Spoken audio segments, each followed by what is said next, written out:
Qué alegría poder encontrarnos otra vez. Yo no sé cuál fue tu experiencia de niño, de niña, pero en casa mis padres tenían muchas preguntas. ¿A dónde vas? ¿Con quién vas? ¿A dónde vas? ¿A qué hora vas a volver? ¿Qué van a hacer?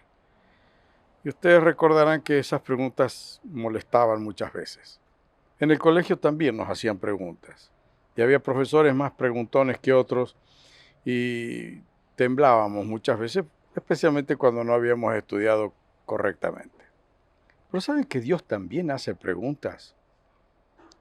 Como Padre, como Dios, tiene el derecho a hacer preguntas, como nos hicieron a nosotros, como nos hacen hoy en muchas oportunidades también. Adán le preguntó, ¿dónde estás? Después de que desobedeciera, que cayera en pecado, le preguntó, ¿dónde estás? Adán se había escondido. Y Dios, caminando en el Edén, con esa pregunta, ¿dónde estás? Una pregunta molesta, una pregunta confrontativa. A Caín, después de matar a su hermano Abel, le preguntó, ¿dónde está tu hermano?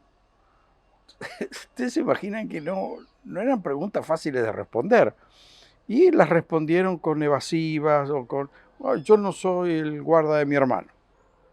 A, a Isaías, al profeta Isaías, le dice, ¿a quién enviaré para que hable en mi nombre? Isaías responde, envíame a mí, acá estoy. A Ezequiel lo llevó frente a un valle de huesos secos. Y dice, Ezequiel, ¿vivirán estos huesos? ¿Usted se imagina la situación? Un valle de huesos secos. Y esa pregunta de parte de Dios. Y Ezequiel, con mucha sabiduría, dice, Señor, ¿tú sabes si van a vivir? Bueno, entonces profetiza para que vivan, hablarles de mi parte. Y Ezequiel se para delante de los huesos, les habla de parte de Dios, un acto de fe completa. Y de esos huesos se levanta un ejército poderoso. A Marta, ¿se acuerdan de Marta, María y Lázaro? A Marta le dice, tu hermano va a vivir. Y enseguida la pregunta, ¿crees esto? Y, sí, bueno, vamos a la tumba. Pero Señor, hace 4 días que mi hermano está en la tumba, ya da mal olor. Pero la pregunta de Jesús era tan fuerte, ¿vos crees lo que te digo? Sí, bueno, vamos a la tumba. Al paralítico que estaba en el estanque de Siloé, esperando que se remuevan las aguas, porque había una tradición que decía que cuando se movían las aguas del estanque, el que bajaba primero era sanado. Y Jesús le pregunta, ¿querés ser sano? Ahora, preguntarle a un enfermo, ¿querés ser sano?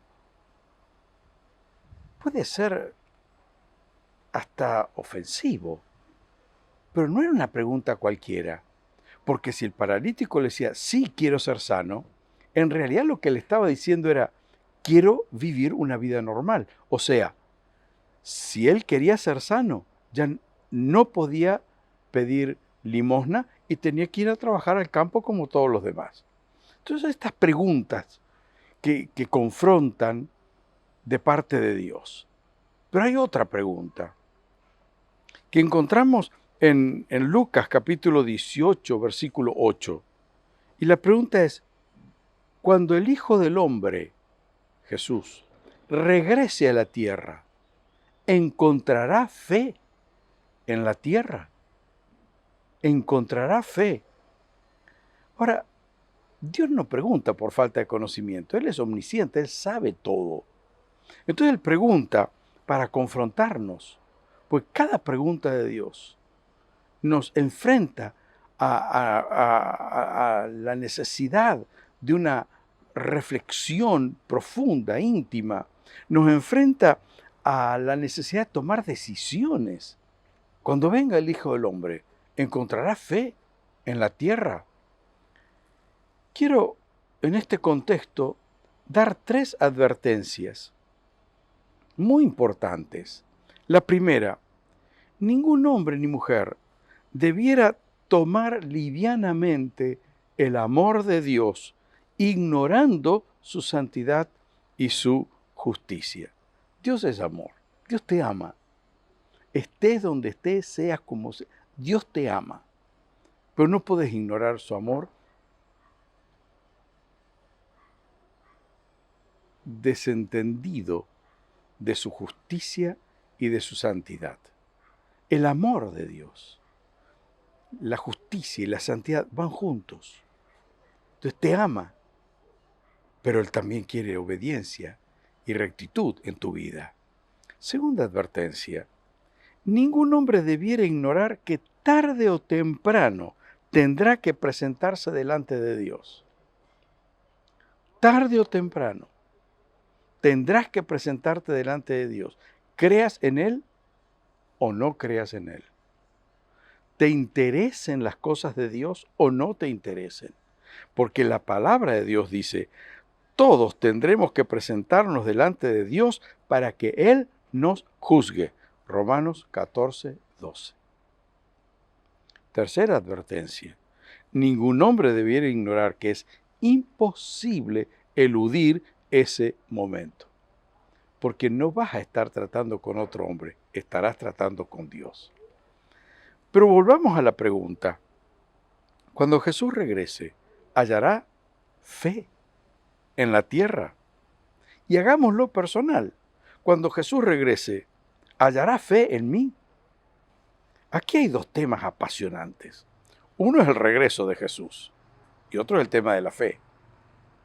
Con respecto al regreso de Jesús, quiero decir lo siguiente. Debemos tener en claro que la primera vez Jesús vino como Salvador. Jesús vino como Salvador. Llamará a su nombre Jesús porque Él salvará a su pueblo de su pecado. Y infinidad de textos en el Nuevo Testamento, incluso en el Antiguo Testamento, nos hablan de que la primera venida de Jesús era para salvación. Y la segunda venida de Cristo, anunciada, profetizada, será para juicio. O sea, no vendrá como Salvador.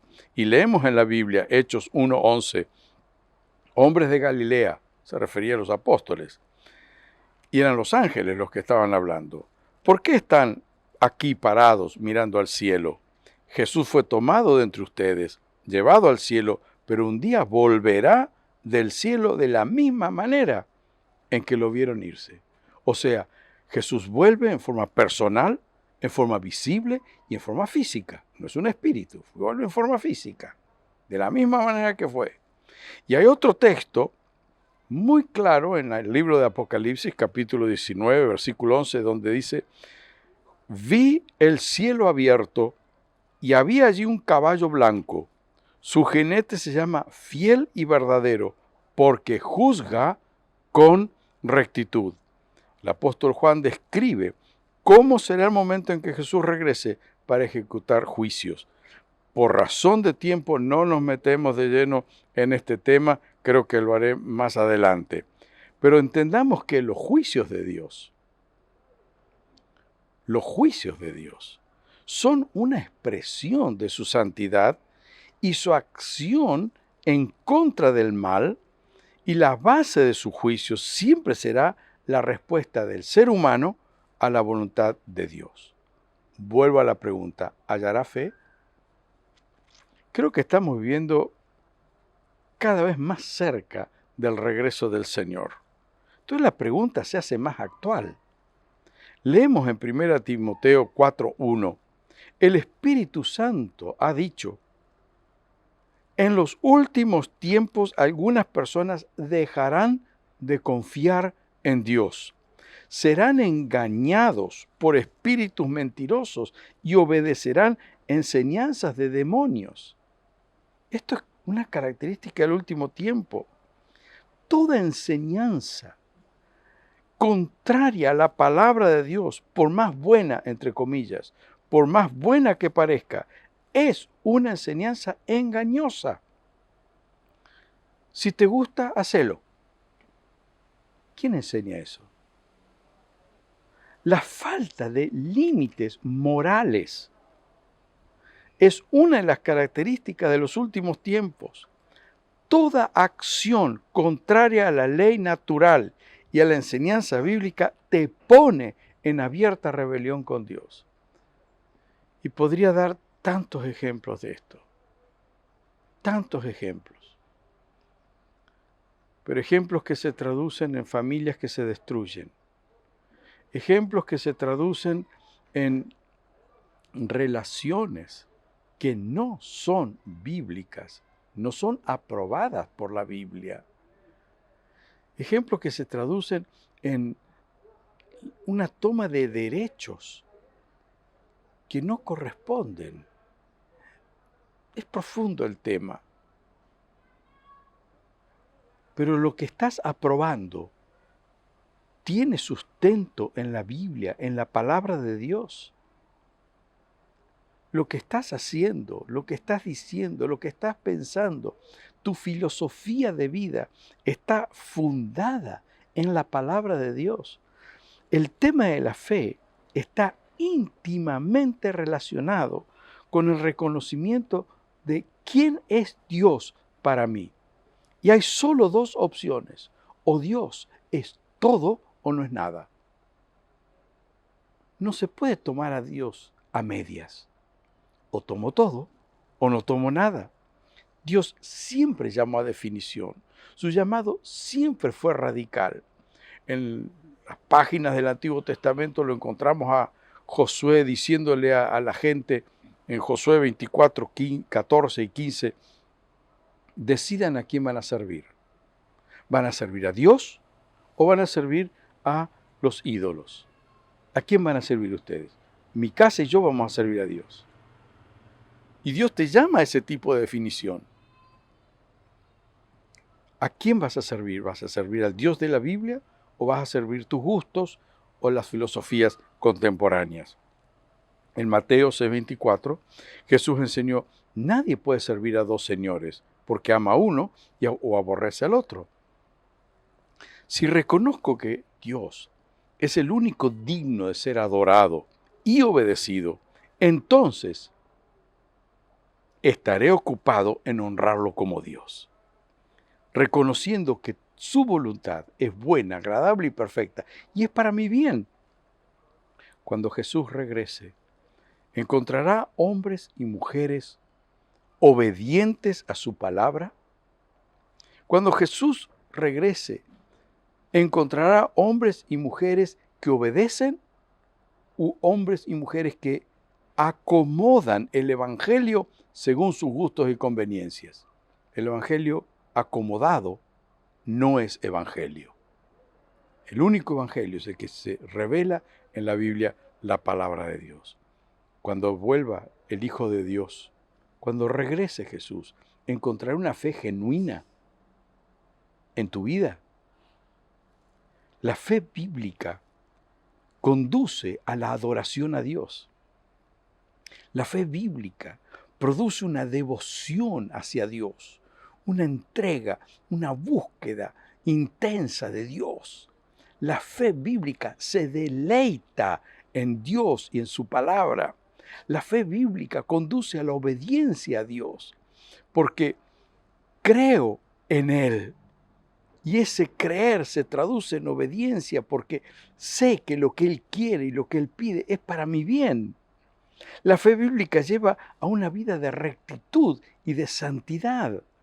Pase lo que pase, venga lo que venga, estemos o no en cuarentena, la fe bíblica conduce a una vida de rectitud y obediencia. La fe bíblica conduce a la dependencia del Señor en medio de las pruebas. La fe bíblica se alimenta y se sostiene en las promesas de Dios.